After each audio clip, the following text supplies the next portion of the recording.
Hello everyone! Sa video na ito, ipapaliwanag namin kung paano gumawa ng manual order.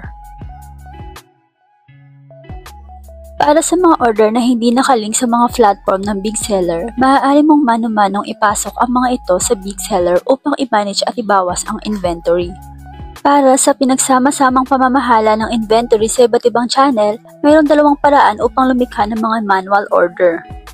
Single creation and batch import creation. Unang pamamaraan sa single creation, i-click ang manual ng mga order upang pumasok sa order creation page. Punan ng lahat ng kinakailangang impormasyon, receipt name at quantity ay kinakailangang punan. Ang iba pang impormasyon ay maaaring punan kung kinakailangan.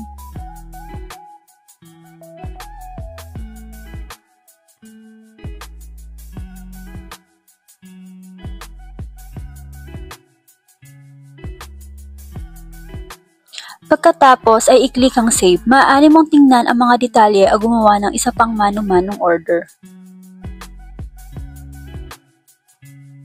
Ikalawang pamamaraan, sa paggawa ng batch import, i-click ang import manual orders, i-download ang template, punan ang template, at i-import ang template. Kapag lumikha ng mga orders sa pamamagitan ng import, tiyakin na lahat ng impormasyon ay napunan ayon sa tinukoy ng mga kinakailangan. Ganyan ang pamamaraan sa paglikha ng mga manual order.